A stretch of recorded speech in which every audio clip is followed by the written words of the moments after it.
Assalamualaikum warahmatullahi wabarakatuh. Kali ini saya akan mempresentasikan tentang infak miokard akut atau yang sering disebut dengan IMA. Saya Intan Ismiani. Akut miokard infak atau IMA ini sering disebut dengan penyakit jantung koroner. Dalam International Classification Disease 1993 disebutkan bentuk-bentuk umum PJK adalah angina pectoris, ischemic heart disease, akut miokard infarct, dan sudden death. Global Health Estimate (GHE) tahun 2016 mencatat bahwa kedudukan ischemic heart disease atau coronary heart disease (CHD) menempati posisi pertama dengan angka kematian mencapai 126 per 100.000 populasi atau diperkirakan 16,6% data di Amerika Serikat pada tahun 2013. Definisi akut miokard infarct, proses kerusakan jaringan jantung akibat suplai darah yang tidak adekuat sehingga aliran darah koroner berkurang. Barden et al. 2002. Infak miokard akut atau AMI adalah nekrosis miokard akibat aliran darah ke otot jantung terganggu. S. Harun 2010. Infak miokard akut IMA merupakan sindrom klinik yang diperlihatkan dengan gejala yang ditimbulkan akibat ketidakseimbangan pasokan dan permintaan oksigen dalam darah ke jantung. F. Joseph 2019. IMA merupakan kematian sel-sel otot jantung karena iskemik yang berlangsung lama akibat adanya oklusi di arteri koroner oleh Thiessen 2012 dan Verdi 2012. Proses penyempitan pembuluh darah koroner yang disebabkan oleh proses aterosklerosis maupun trombosis. Etiologi menurut Albert 2010, infak miokard yang terjadi adalah penyebabnya antara lain infak miokard tipe 1, 2, 3, 4A dan 4B dan tipe 5. Infak miokard tipe 1 secara spontan terjadi karena ruptur plak visura atau diseksi plak aterosklerosis. Infak miokard tipe 2 jenis ini disebabkan oleh vasokonstriksi dan spasma arteri menurunkan aliran darah miokard. Infak miokard tipe 3, pada keadaan ini peningkatan pertanda biokimiawi tidak ditemukan.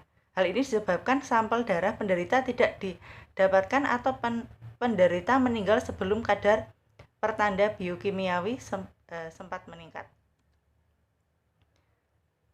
Infak miokard tipe 4A dan 4B.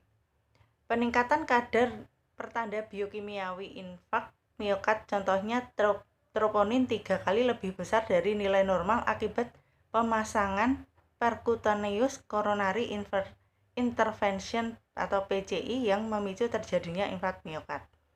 Infak miokard tipe 4B, infak miokard yang muncul akibat pemasangan stent trombosis.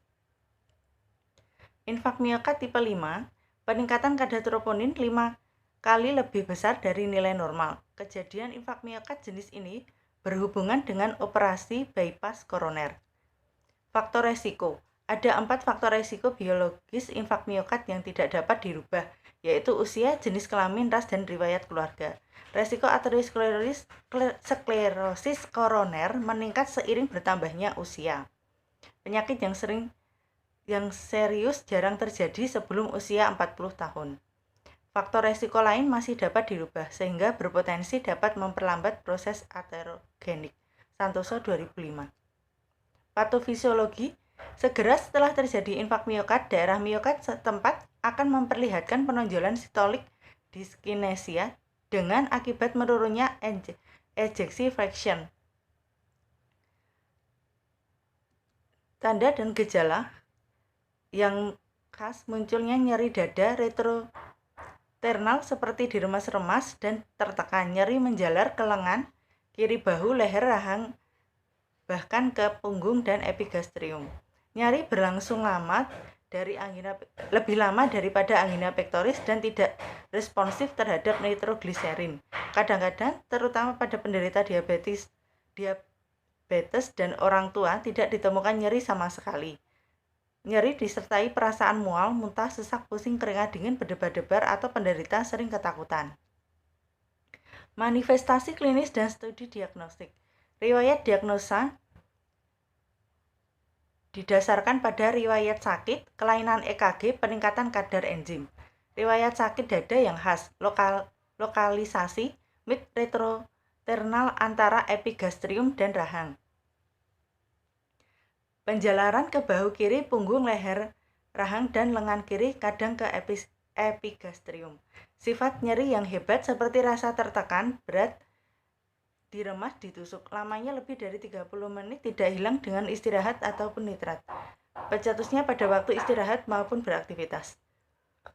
Pemeriksaan penunjang berupa EKG, laboratorium, SGOT, LDH, enzim jantung, radiologi, ekokardiografi, pemeriksaan radioisotop.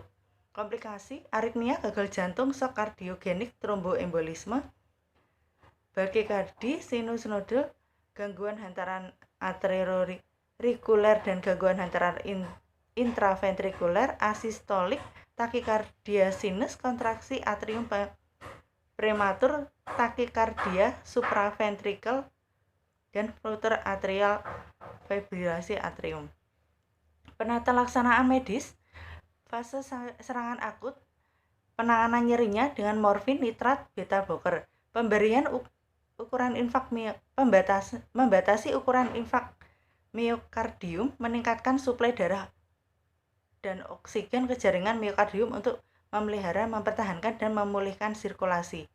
Antikoagulan, mencegah pembekuan darah, trombolitik, menghancurkan bekuan darah.